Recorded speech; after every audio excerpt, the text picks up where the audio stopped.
The day I regained my sight should have been the happiest moment of my life, but instead, the first thing I saw was my husband and my best friend plotting to murder me. They wanted to poison me, sell my daughter, and steal the fortune my parents left behind. Little did they know, the blind woman they thought they could destroy was about to become their worst nightmare. To save my husband, I became blind after a car accident. On the day I regained my sight, joy overwhelmed my heart. But before it could fully bloom, I overheard my husband and my best friend plotting murder. They planned to poison me, sell my daughter, and inherit all the wealth my parents left behind after their sudden deaths. Downstairs, Mrs. Lewis, my mother-in-law, could no longer wait. She was hurriedly opening my medicine bottle. "Ethan, when will you marry me?" Clara Hayes asked. "Once I get the company under my control, I'll arrange for an accident to happen to her. Nobody will suspect a thing. By then, making her parents die of rage will only make things easier." Ethan replied with a sinister laugh. Hearing this conversation struck me like lightning. One was my beloved husband, Ethan Lewis, and the other was my best friend, Clara Hayes. They were in the study, scheming to steal my family's fortune and destroy my life. I placed my hand on the door, ready to burst in and tear the despicable pair apart, rip their faces until they were unrecognizable. But just then, Clara's chilling voice rang out, like a bomb exploding in my mind. "I've already spoken to the people. When the time comes, we'll take care of the little brat as well." Little brat? That was the nickname Clara used for Emily, my daughter. She was planning to harm my child too. My body went cold, and my hair stood on end. In that moment, I changed my mind. I had to gather evidence of their plans to protect Emily and my parents, wiping out any threats once and for all. With these thoughts, I kicked the door open and stumbled into the study. Inside, the two despicable people were in a state of disarray. Ethan Lewis quickly pulled his shirt back on, while Clara Hayes clung to him shamelessly, casting a flirtatious glance my way without a hint of shame. She even winked at me. Ethan, regaining his composure, flashed a vile smile and pretended to be concerned as he approached me. "Honey, why did you come out on your own? If you bump into something, it'll hurt me as much as it hurts you. Tell me, are you feeling unwell?" I avoided his filthy hands, which had just touched that trashy woman, and deliberately knocked over the steaming teapot on the table. Clara screamed as the boiling water scalded her pale skin, leaving red blistering marks. "Oh my, Clara, what are you doing in our study? Did something happen?" I widened my eyes innocently, holding back laughter as I feigned concern. "Honey," I turned to Ethan, my voice trembling with fake guilt. "It's all my fault. I shouldn't have tried to protect you so recklessly. You've been so good to me. Surely, neither of you would blame me, right?" I lowered my eyes and clenched my fists tightly, suppressing the urge to slap the vile pair. "Of course not. You're my beloved wife," Ethan reassured me. "Yes, we're the best of friends," Clara stammered as she clumsily adjusted her clothes, hiding the pain from her burn. Her voice was awkwardly comforting. "By the way, my dear wife, was there something you needed?" Ethan asked. "Darling," I began, forcing a sweet smile. "My dad just called. He said our family home will be demolished in 6 months, and that the compensation might exceed $20 million. He also mentioned how well you've been taking care of me, and said he'll leave everything to us when the time comes." I glanced at Clara, whose face twisted with envy. As expected, the two schemers exchanged a calculating look. I knew they'd take the bait. Unable to bear the pain from her burn, Clara excused herself and left. Ethan escorted her to the door, his lecherous gaze lingering on her, as if glued to her figure. How blind I had been to marry such a despicable man. Reflecting on how I had argued with my family for his sake years ago, I wished I could erase my foolishness from memory. Not long after, Ethan Lewis made an excuse about picking up Emily from school and left the house. I knew he and Clara would be discussing how to get their hands on my family's compensation money. Suppressing a wave of nausea, I clung to him sweetly. "Honey, I've been craving pastries from Ungoki Bakery so much. Can you get me some?" The bakery was located on the west side of the city, and the long queues meant I'd have at least 3 hours to act freely. Believing I couldn't see, they had likely grown careless. The surveillance cameras I secretly installed were bound to contain damning evidence of their depravity.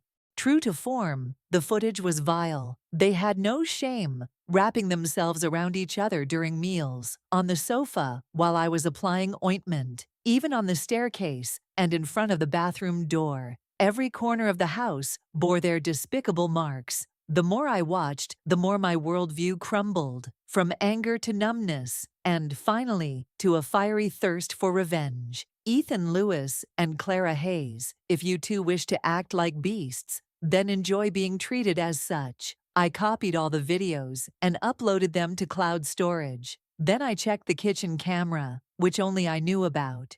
It had been installed for safety purposes when Mrs. Lewis first came to live with us, as she often forgot to turn off the stove. But what I saw this time nearly made my blood boil. That vile woman was abusing Emily. She forced her to eat a filthy bun that had fallen on the floor while helping herself to infant formula meant for Emily. She even dragged my daughter to her knees, forcing her to scrub stains from the floor. "If you cry, I'll make your blind mother fall down the stairs or get hit by a car," she hissed, her voice dripping with venom. Emily's tiny frame trembled, her body covered in bruises from the woman's sharp blood-red nails. What a terrible mother I was, not noticing anything unusual about Emily's obedient demeanor. Rage surged through me as I recorded everything. I then turned my attention to the concoctions Mrs. Lewis had been feeding me during my blindness. To my disgust, they were a mix of goat droppings and child urine, disguised as nutritious remedies. Revolted, I vomited violently. Once I recovered, I crushed the goat droppings she had prepared and mixed a generous amount into her medicinal tonic. For added measure, I opened a box of laxatives and stirred them in. It wouldn't kill her, just some diarrhea, but it would send a clear message. After all, what did a blind person like me know? Dusting off my hands, I glanced at the hidden camera I'd recently installed in the study and smirked. Let the game of revenge begin. When Emily returned home, my father sent someone to pick her up. I couldn't refuse, because her presence was required to secure compensation for the demolition project, as our family's payout was calculated per household member. My father had always respected my decisions, except for vehemently opposing my marriage to Ethan Lewis. Looking back, I realized how ungrateful I had been. Blinded by meaningless love, I had disobeyed my parents, who genuinely loved and cared for me. Instead, I handed my wealth to Ethan's family, a family that despised me for not giving birth to a son. Now they planned to push me down the stairs. Let's see who falls first. The moment Ethan returned, I acted spoiled, demanding he carry me upstairs. "Honey, if you don't help me, your mom will force me to drink that disgusting medicine again." Feigning helplessness, I nuzzled my head into his chest. Ethan, like the fool he was, softened instantly. "How can you be so adorable?" he cooed, as if trying to suppress a smirk. "But you know, Mom just wants you to recover quickly so you can give me a son." His breath was hot and sticky as he leaned close to my ear, making my skin crawl. "If you're so capable, drink it yourself," I snapped, glaring at him. "Didn't you swear to shoulder the difficulties and let me enjoy the good times? Or was that all empty talk?" I faked a gag, pretending to vomit right in his face. Ethan recoiled in disgust, stepping back 3 paces just as Mrs. Lewis appeared at the top of the stairs, carrying a steaming bowl of her vile concoction. Her eyes gleamed with malice, the smoke from the bowl swirling ominously. "Drink up," she rasped, her voice dripping with fake concern. I scoffed inwardly at my past naivety, once mistaking her tone for kindness. "Drink it, never." Covering my nose, I bolted, dodging her attempts to force-feed me. The chase that ensued felt like a scene straight out of Tom and Jerry. Despite my supposed blindness, I navigated the house expertly, narrowly avoiding her grasp. Finally, I feigned a stumble, collapsing just as she collided with me. Mrs. Lewis tumbled down the stairs in a graceless heap, the bowl of disgusting liquid spilling all over her face. Her once pristine face, which she had maintained using my expensive skincare products, now reeked of her own vile brew. What a waste, I thought, suppressing a grin. Sobbing loudly, I wailed, "Mom, you're too aggressive. I want to go home to my parents. I'm so heartbroken." Mrs. Lewis wasn't seriously injured, just a broken leg. As I tearfully apologized for being too weak to stop her fall, I subtly handed her a black card, the kind Ethan could never earn himself. Her greedy eyes lit up as she clutched it, pretending to scold me, while inwardly calculating her next move. With Mrs. Lewis temporarily incapacitated, I had a moment of peace. Ethan, however, seemed oblivious to the storm brewing. He believed I was just a naive, blind woman who couldn't protect herself. Little did he know, the cameras I had secretly installed were capturing every sordid detail of his betrayals. As Ethan left to handle some business, I checked the camera footage once more. This time, I saw Mrs. Lewis lying in bed, surrounded by the filth of her neglect. She had developed bed sores, and her room reeked of decay. Ethan and Clara decided to send her to a nursing home, reasoning it was cheaper than hiring a caregiver. How ironic.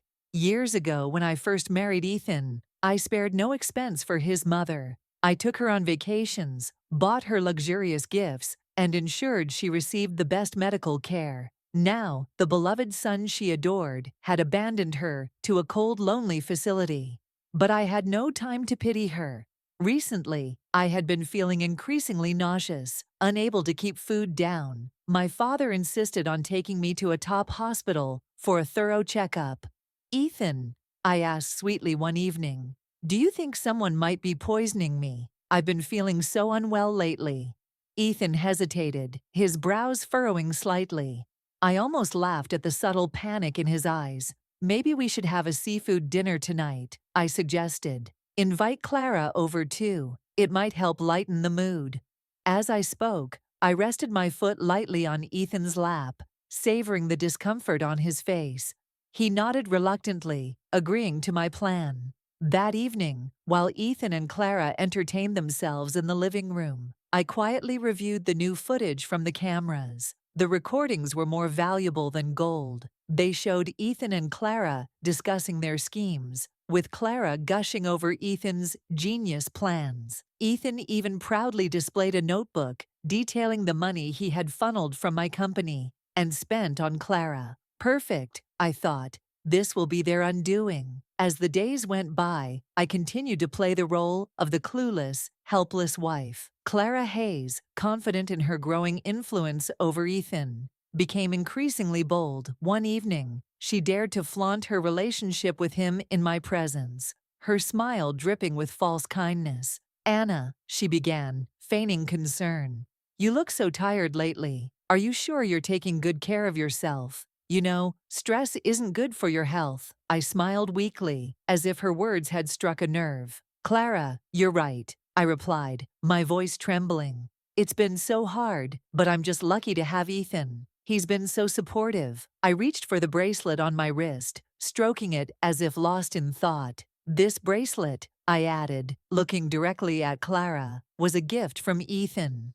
Even though I can't see it, I can feel its beauty. He's always been so generous. Isn't that right, Clara?" Clara's smile faltered for a moment, but she quickly recovered. "Of course, Anna. Ethan's always been thoughtful." I couldn't help but smirk inwardly. The cracks in her facade were starting to show. Later that night, while Ethan slept soundly beside me, I reviewed the latest surveillance footage. It revealed something truly shocking. Clara had left a positive pregnancy test in the bathroom. My heart pounded as the implications sank in. Clara wasn't just after my husband. She was trying to secure her position in his life by bearing his child. I couldn't allow that to happen. The next day, I confronted Ethan with a sweet smile. "Darling, I've been thinking about how much Emily would benefit from having a new house near a prestigious school. My dad has offered to help us purchase one. Wouldn't that be wonderful?" Ethan's eyes lit up. That's a great idea. We should start looking immediately. I nodded, masking my satisfaction. But there's one condition, I added, feigning hesitation. To make the purchase easier, we might need to file for a temporary divorce. You'll be listed as the sole owner of the property. But once everything's settled, we'll remarry. It's just a formality. Ethan hesitated briefly, but then agreed, his greed overriding any doubts. I knew he thought he was getting closer to his ultimate goal of controlling my family's wealth. With Ethan agreeing to the temporary divorce, my plan was moving forward smoothly. That very day, I went to the administrative office with him to sign the paperwork. The clerk, a young man with a kind face, glanced at me as I fumbled to sign my name. Pretending to struggle with my blindness. "Miss, are you sure about this?" he asked softly, his voice filled with genuine concern. "You shouldn't let anyone take advantage of you." I forced a grateful smile. "Thank you, but this is something I want to do." Inside, I laughed bitterly. If only I had met someone like him earlier, someone who could have warned me before my life spiraled into this mess. That afternoon, Ethan called Clara, informing her that the divorce papers had been signed. Overjoyed, she rushed to our house, practically glowing with triumph. She paraded around as if she had already won. Little did she know, the trap I had laid was beginning to close. "Anna, dear, don't worry about anything," Clara cooed, feigning sympathy. "Ethan and I will handle all the stressful details. You just focus on your health." "Thank you, Clara," I replied softly, my tone dripping with false gratitude. "I'm so lucky to have friends like you." That evening, as Ethan and Clara celebrated their victory with champagne, my phone buzzed.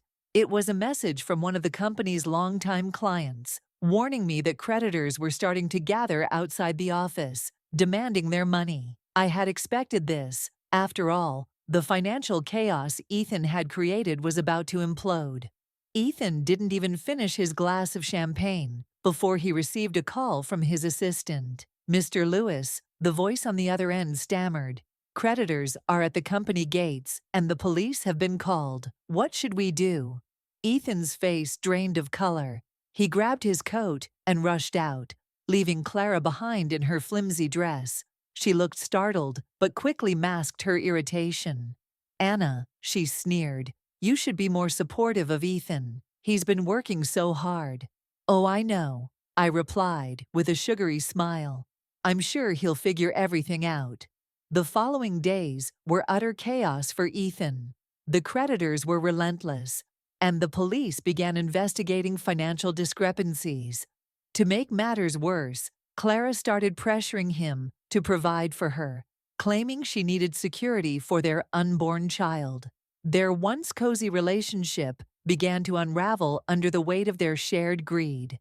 Clara Hayes's desperation grew each day as Ethan's financial troubles worsened. She became more demanding, throwing tantrums and accusing him of not caring about her or their unborn child. Their arguments escalated, each one more heated than the last. I watched their relationship crumble with quiet satisfaction.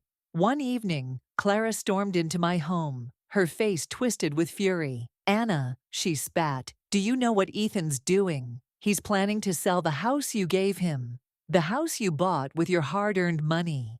And he doesn't even care about me or the baby." Feigning shock, I gasped. "Sell the house? Oh no, Clara, that's terrible. But surely he's doing it to resolve his business issues. Maybe we should give him the benefit of the doubt." Clara's eyes narrowed, and for the first time, I saw a flicker of doubt in her expression. She wasn't sure if I was being genuine or mocking her. That uncertainty would be her undoing. Later that night, Ethan and Clara had a massive argument. I secretly recorded the entire thing through the hidden cameras. Clara demanded that Ethan either give her money or leave her alone. Ethan, enraged by her demands, lashed out, calling her a gold digger and accusing her of ruining his life. The tension between them had reached a boiling point, and I knew it was only a matter of time before they turned on each other completely. The following morning, I executed the next phase of my plan. I called Clara, pretending to be concerned about her well-being. Clara, I've been thinking about how hard things must be for you, I said softly. Why don't you come over for dinner tonight? We can talk things through and find a solution. Clara hesitated but eventually agreed, probably thinking she could manipulate me into siding with her. Little did she know, the dinner would be her last chance to salvage anything. That evening, I prepared an elaborate meal and welcomed Clara with open arms. She arrived dressed to impress, clearly trying to maintain her image despite the chaos in her life. Ethan joined us later, looking haggard and worn. During dinner, I played the part of the dutiful hostess, steering the conversation toward lighter topics. But as the night wore on, I began dropping subtle hints about the videos I had collected, the financial discrepancies in Ethan's company, and the potential consequences of their actions. Both of them grew visibly tense. Clara's hands trembled as she reached for her glass of wine, and Ethan's jaw clenched so tightly I thought he might crack a tooth. They were trapped, and they knew it. As dessert was served, I leaned back in my chair and smiled sweetly. You know, I began, it's amazing how everything comes to light eventually. Secrets never stay hidden forever.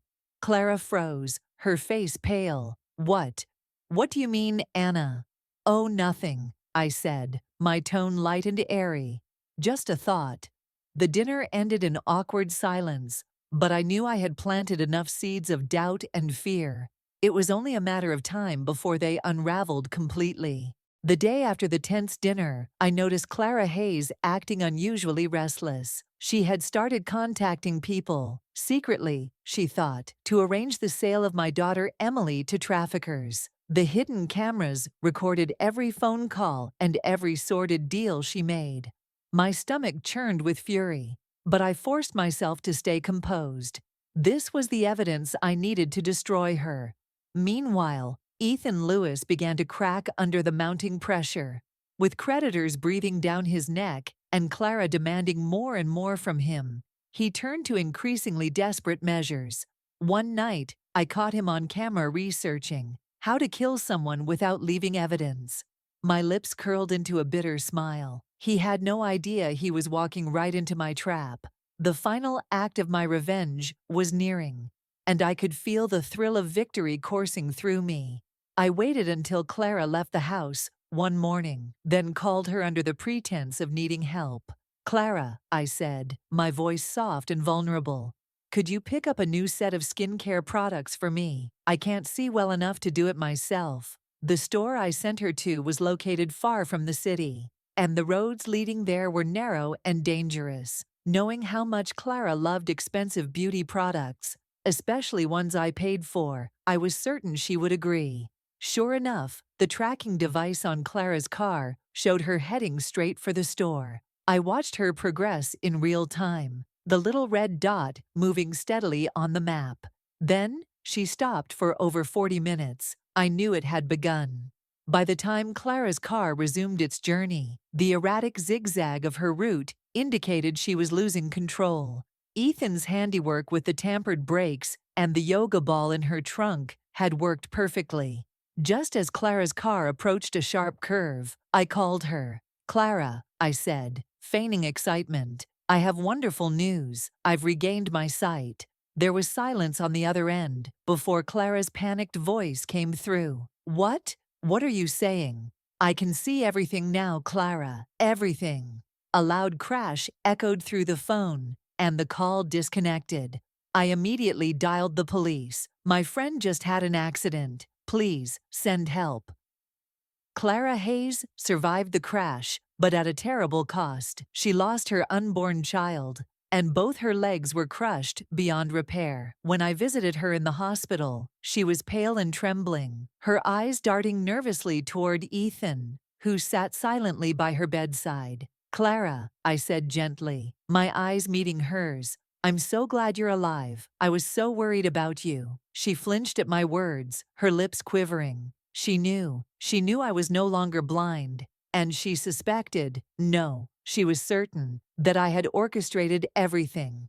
But there was nothing she could do. Ethan, too, began to crumble under the weight of guilt and fear. Clara's suspicions turned toward him, and their fragile alliance shattered. As Clara Hayes lay in her hospital bed, I watched the tension between her and Ethan Lewis reach its peak. Clara, now crippled and consumed with rage, began piecing everything together. She whispered furiously to Ethan when she thought I wasn't looking, but I caught every word.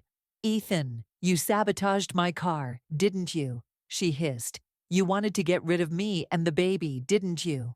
"Clara, you're insane," Ethan snapped, his voice low but trembling. "I would never. Don't lie to me." Clara cut him off, her eyes blazing. "You think I don't know you? I have proof. I'll take you down with me if I have to." Ethan froze, panic flashing across his face. I smirked inwardly. Their unity was crumbling, just as I had planned. Meanwhile, the police investigation into the crash uncovered a critical piece of evidence: the yoga ball Ethan had placed in Clara's trunk. When questioned, Ethan tried to shift the blame onto Clara, claiming she was reckless and caused the accident herself. But Clara, feeling betrayed, handed over all the incriminating evidence she had on Ethan: the financial fraud, the embezzlement, and even their plans to harm me and sell Emily. Ethan's arrest was swift and humiliating. The once proud businessman was now a criminal in handcuffs, paraded in front of the cameras. His face was pale, his eyes wide with fear as the police escorted him away. But I wasn't done yet. I gathered all the surveillance footage and the evidence Clara had provided and sent it to my parents. Watching their reactions as they realized the extent of Ethan and Clara's treachery was bittersweet. My father, always protective of me, swore he would see justice served. Public outrage erupted as the media picked up the story. Clara Hayes, once a confident, manipulative woman, became a pariah. Her colleagues whispered behind her back, and her parents, embarrassed and furious, abandoned her. Even her cries of victimhood couldn't save her. In the hospital, Clara's resentment boiled over. One day, I visited her, smiling warmly as I sat by her bedside. "Clara," I said softly, "thank you." "For what?" she spat, glaring at me. "For helping me see the truth," I replied, my voice calm and steady. "And for driving up the value of my family's property. Thanks to you, I was able to sell it for double the price." Her face turned red, her hands clenching the bedsheet. She couldn't speak. She knew I had outplayed her at every turn. Ethan, meanwhile, sat in his prison cell, replaying every event in his mind. When I visited him at the police station, he fell to his knees, sobbing.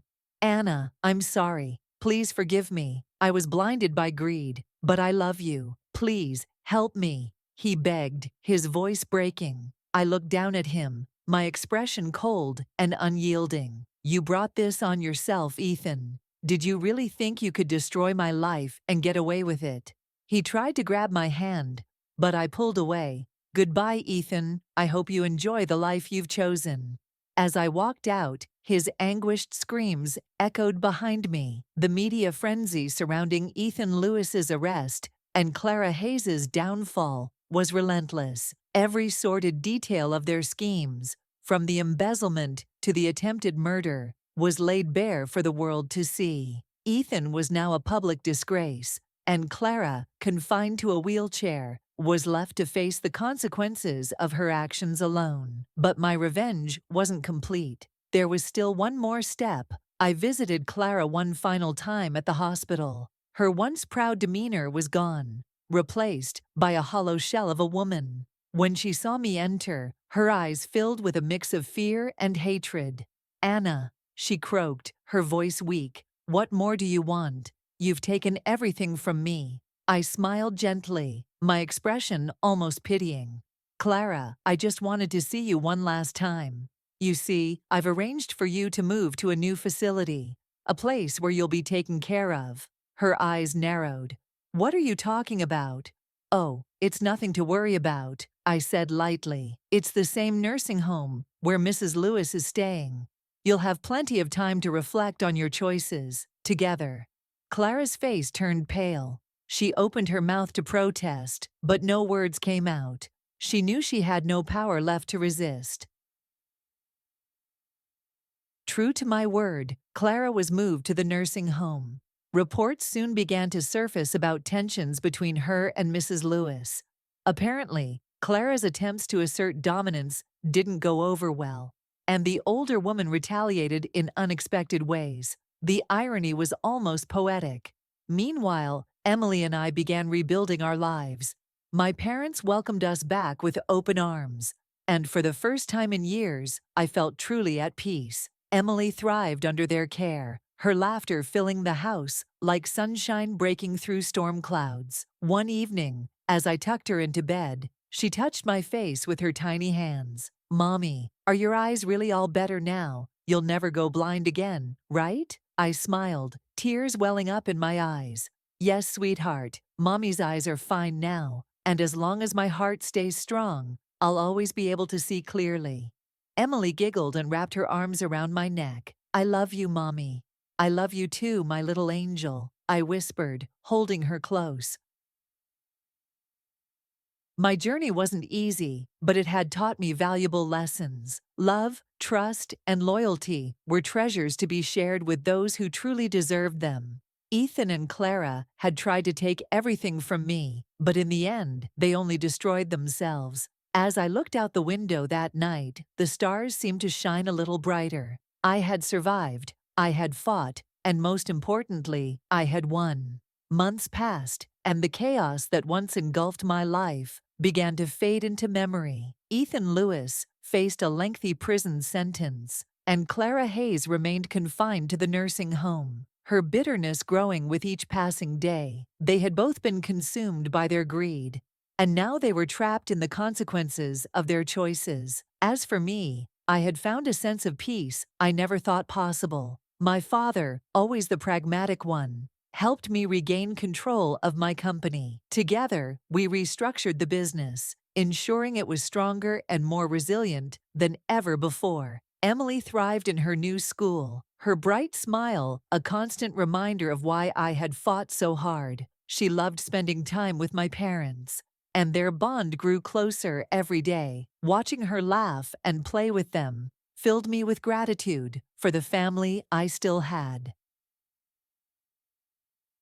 One day, as I walked through the city, I bumped into an old acquaintance. It was the kind clerk who had helped me during the divorce process. He recognized me immediately and smiled warmly. "Anna," he said, his voice kind. "You look much happier now." I nodded. "I am. Thank you for your concern that day. It meant more to me than you'll ever know." He smiled again, his eyes reflecting genuine kindness. "Sometimes, the hardest battles lead to the greatest peace." His words stayed with me as I returned home that evening. Life had tested me in ways I never imagined, but I had emerged stronger, wiser, and more determined than ever. As I tucked Emily into bed that night, she looked up at me with her big, innocent eyes. "Mommy, are we safe now?" I leaned down, kissing her forehead. "Yes, my love, we're safe, and we always will be." For the first time in years, I felt truly free. Free from the shadows of betrayal, free from the chains of doubt, and free to build a brighter future for my daughter and me. Looking out at the night sky, I whispered a quiet promise to myself. I would never let anyone take advantage of me again. My journey wasn't just about survival. It was about reclaiming my power and finding joy in life once more. Enjoyed this story? Hit subscribe for more jaw-dropping tales.